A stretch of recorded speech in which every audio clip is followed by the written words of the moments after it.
नमस्कार, आप देख रहे हैं न्यूज 18 बिहार झारखंड और मैं हूं आपके साथ लक्ष्मी। बिहार में अधिक से अधिक रोजगार मिल सके और लोगों का भविष्य सुरक्षित हो, इसके लिए सीएम नीतीश कुमार लगातार काम कर रहे हैं। बिहार में उद्योगों को और ज्यादा बढ़ावा मिले, इसके लिए सीएम ने एक और बड़ा ऐलान कर दिया है। मुख्यमंत्री नीतीश कुमार ने युवाओं और उद्यमियों के लिए एक बड़ी घोषणा की है। उन्होंने 7 निश्चय 2 के तहत वर्ष 2020 में किए गए वादे के अनुसार सरकार ने अब तक 50 लाख युवाओं को सरकारी नौकरी और रोजगार उपलब्ध करवा दिया है। इसके साथ ही सरकार ने अब अगले 5 साल में 1 करोड़ युवाओं को नौकरी और रोजगार देने का लक्ष्य निर्धारित किया है। साथ ही बिहार में अब उद्योग लगाने के लिए उद्यमियों को विशेष आर्थिक पैकेज दिया जाएगा। निजी क्षेत्रों को बिहार में उद्योग लगाने के लिए प्रोत्साहित करने के लिए सरकार विशेष आर्थिक पैकेज देने का निर्णय लिया है। अब इसके तहत देखिए, कैपिटल सब्सिडी, ब्याज सब्सिडी और जीएसटी के लिए दी जाने वाली प्रोत्साहन राशि को दोगुना किया जाएगा। वहीं उद्योग लगाने के लिए सभी जिलों में जमीन की व्यवस्था की जाएगी और ज्यादा रोजगार देने वाले उद्योगों को मुफ्त में जमीन दी जाएगी। देखिए, उद्योग लगाने के लिए आवंटित भूमि से संबंधित विवादों को खत्म कर दिया जाएगा और ये सारी सुविधाएं अगले 6 महीने में उद्योग लगाने वाले उद्यमियों को दी जाएंगी। इसके अलावा कई और प्रावधान भी किए गए हैं, जिससे राज्य में उद्योग लगाने वाले उद्यमियों को काफी मदद मिलेगी। इस संबंध में विस्तृत अधिसूचना अलग से जारी की जाएगी। राज्य सरकार की इस पहल का उद्देश्य है कि बिहार में उद्योगों को और ज्यादा बढ़ावा मिले, बिहार के युवा दक्ष हो, आत्मनिर्भर हो और उन्हें अधिक से अधिक रोजगार मिल सके और उनका भविष्य सुरक्षित हो। तो देखिए, उद्यमियों के लिए एक बड़ी घोषणा है। उद्योग क्षेत्र को बढ़ावा देने के लिए एक बहुत बड़ा ऐलान मुख्यमंत्री नीतीश कुमार ने किया है। विशेष आर्थिक पैकेज का ऐलान कर दिया है। कैपिटल सब्सिडी, ब्याज जो है वो दोगुना की जाएगी। बिहार में नए उद्योग लगाने के लिए विशेष सहायता दी जाएगी और इसके अंतर्गत कैपिटल सब्सिडी, ब्याज सब्सिडी तथा जीएसटी के लिए दिए जाने वाले प्रोत्साहन राशि को दोगुना किया जाएगा। फिर और उसके बाद उद्योग लगाने के लिए सभी जिलों में जमीन की व्यवस्था की जाए तथा ज्यादा रोजगार देने वाले उद्योगों को उसमें जमीन दी जाए और उसके बाद उद्योग लगाने हेतु आवंटित भूमि से संबंधित विवादों को समाप्त किया जाएगा और उसके बाद यह सुविधा अगले 4 महीने में उद्योग लगाने वालों को दी जाए। जो हम लोगों ने 2020 में तय किया था 7 से 2 में कि 10 लाख नौकरी और 10 लाख रोजगार, तो उसके बाद तो बढ़ ही रहा है, 50 से भी ज्यादा हो जाएगा। तो ये 10 20 दिन अच्छा किया था, अब उसके बाद इतना हो रहा।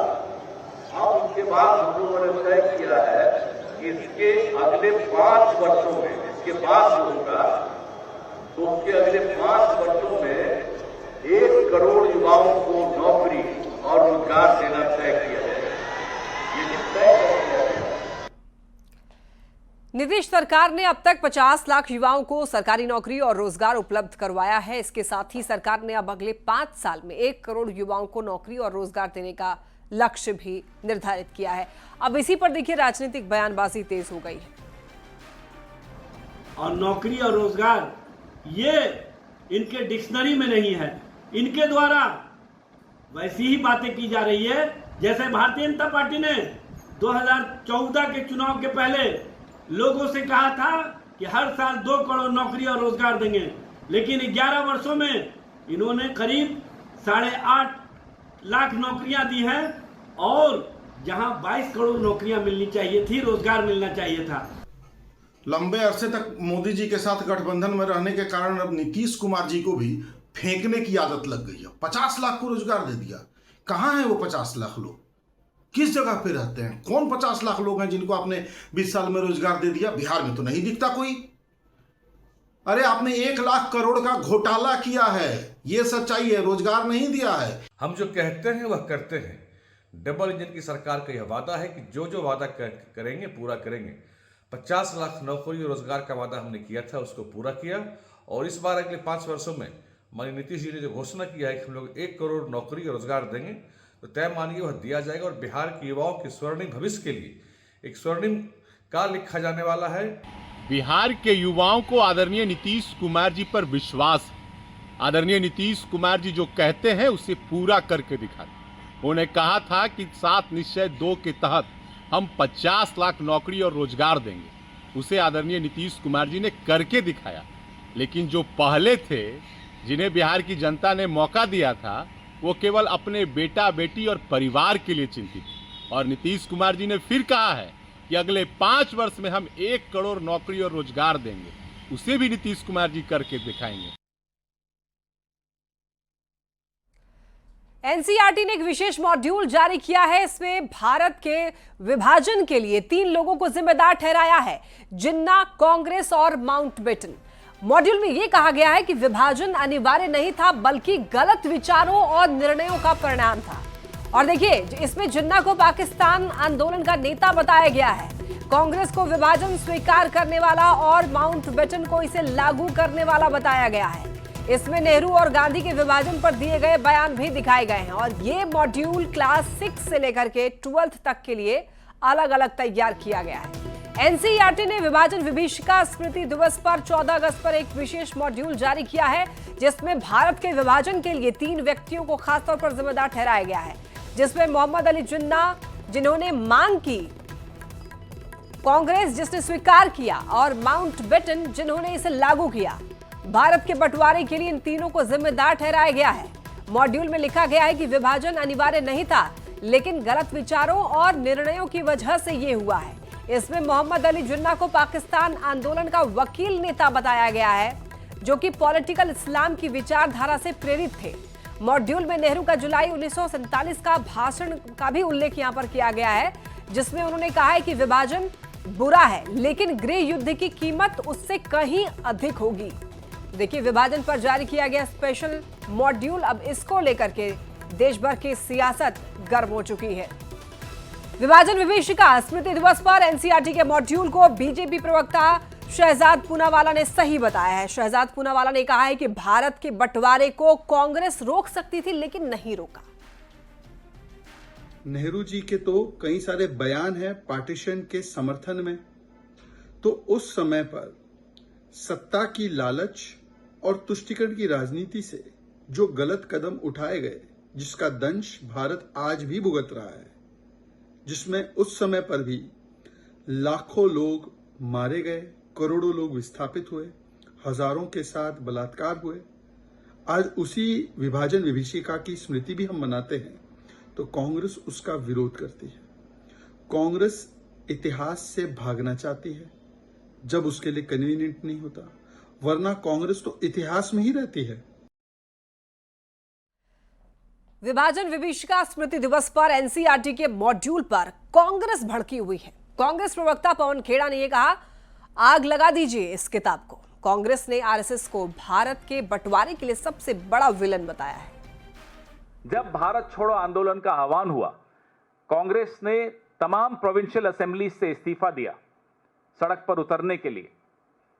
उस वक्त हिंदू महासभा और मुस्लिम लीग ने गठजोड़ किया, गठबंधन किया, सरकारें बनाई, एनडब्ल्यूएफपी में, बंगाल में, सिंध में, और सिंध असेंबली में पार्टीशन का प्रस्ताव पारित हुआ। गठबंधन की सरकार थी, हिंदू महासभा और मुस्लिम लीग की। लिखा है क्या उस मॉड्यूल में एनसीईआरटी में?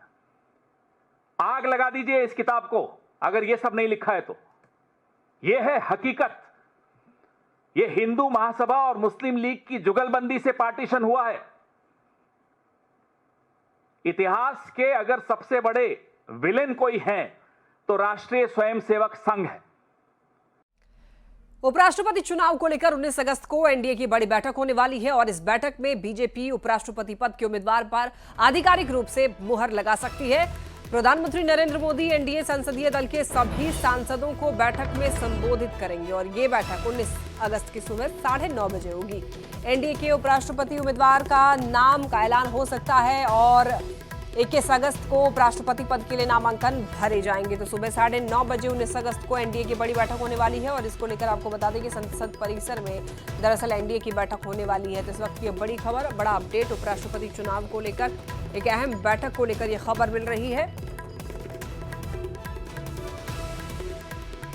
एसआईआर के मुद्दे पर देखिए, बिहार कांग्रेस 17 अगस्त से सासाराम से वोट अधिकार यात्रा शुरू करने जा रही है और इस यात्रा में राहुल गांधी के अलावा तेजस्वी यादव और महागठबंधन के बड़े नेता मौजूद होंगे। कांग्रेस नेताओं ने वोट अधिकार यात्रा को लेकर सारी तैयारियां पूरी कर ली हैं। कांग्रेस नेताओं के अगर माने तो यहाँ पर सुप्रीम कोर्ट ने एसआईआर को लेकर जो आदेश दिया है उससे वोट अधिकार यात्रा की सार्थकता यहाँ पर साबित हुई है। देखिए, कांग्रेस नेता प्रेमचंद मिश्रा ने यह दावा किया है कि वोट अधिकार यात्रा से न तो केवल मतदाताओं को उनके वोटों को लेकर जागरूक करने का मौका मिलेगा, बल्कि महागठबंधन को इसका राजनीतिक फायदा भी मिल सकता है। तो वहीं बीजेपी ने कहा है कि इससे महागठबंधन को कोई राजनीतिक फायदा नहीं मिलने वाला है। कोर्ट का फैसला उन लोगों के लिए एक तरह से चोट है जो पूरे अभियान को एक तरफा चलाने की कोशिश कर रहे थे। यहाँ तो मतदाताओं को नाम हटाओ, बढ़ाओ, घटाओ, जो महाराष्ट्र से शुरू किया वही पैटर्न एक नए रूप में बिहार में लाना चाहते थे ये लोग। हमें उस पैटर्न को रोकना है, या कहीं न कहीं लोकतंत्र को कमजोर करने वाली बातें हो रही हैं। उस आधार पर हमने इस अभियान को चलाया। ये हताशा यात्रा है। राहुल गांधी को शर्म आनी चाहिए कि माननीय न्यायालय के जो आया है फैसला, उसके बाद भी उनको आंखें नहीं खुल रही है। बिहार को बदनाम करने पर तुले हुए हैं, बिहार को बदतर स्थिति में ले जाना चाहते हैं, वही जंगल राज को फिर से पनपाना चाहते हैं। उन्हें शर्म आनी चाहिए और इस यात्रा से तौबा करना चाहिए।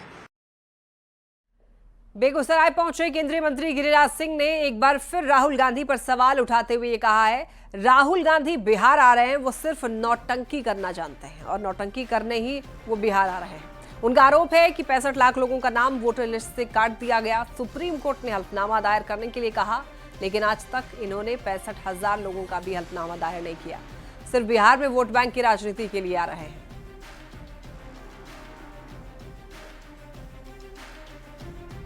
अगर राहुल गांधी से कुछ प्रश्न करना चाहता हूं, अगर हिम्मत है तो मेरे प्रश्नों का जवाब दें।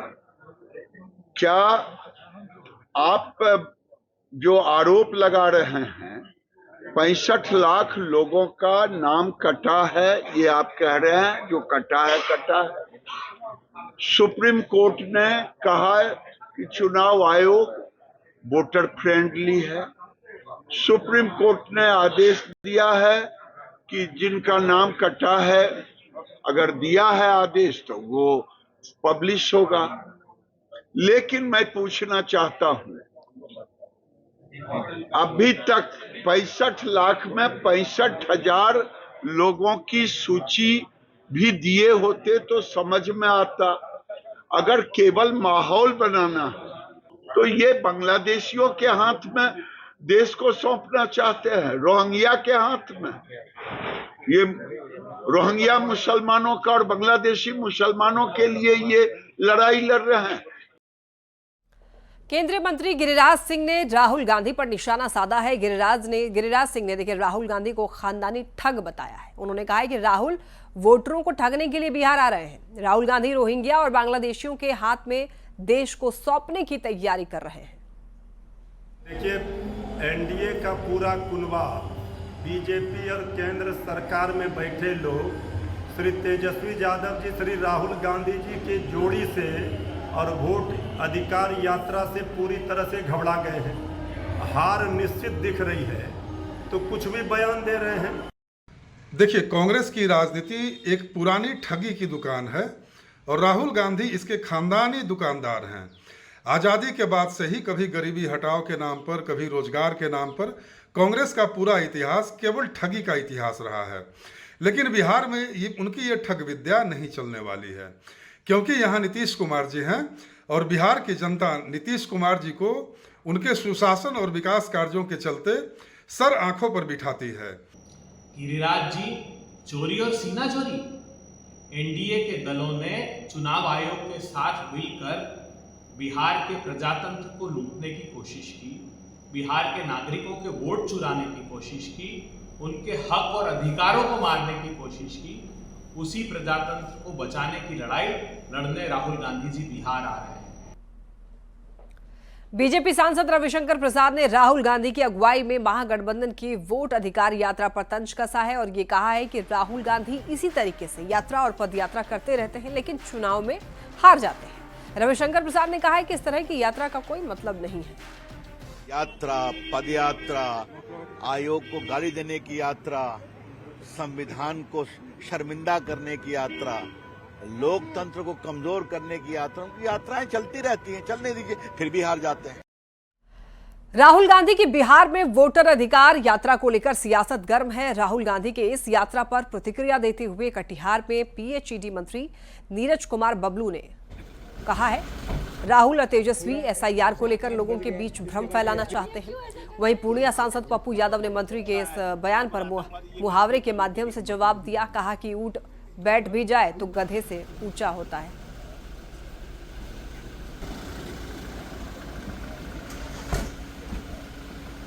बिहार में भ्रम फैलाने की पूरी तरह कोशिश कर रहे हैं, इसलिए तरह तरह का यात्रा निकालने के लिए आए हैं। अब राहुल गांधी जा रहे हैं, पूरा देश पप्पू कह रहा है, एक यहाँ ढप्पू है, पप्पू ढप्पू मिल करके जो यात्रा यहाँ निकालेगा ये सिर्फ और सिर्फ भ्रम फैलाने का काम कर रहा है। और वोटर पुनरीक्षण जो है ये चुनाव आयोग का अपना काम है। चुनाव आयोग जब जब चुनाव आता है तब तक ये अपना काम करते हैं। ऊंट बैठी हो जाए तो गधा से ऊंचा है, हाथी चले बाजार कुत्ता भूखे आ जा। हमारे नेता बिहार के दलित, गरीब, एसी, एसटी, एससी का जो नाम काट दिया गया उसको बचाने आ रहे हैं। हमारे नेता राजनीति करने नहीं आ रहे। फिलहाल इस बुलेटिन में इतना ही। खबरें लगातार जारी है, आप देखते रहिए न्यूज़ 18 बिहार झारखंड।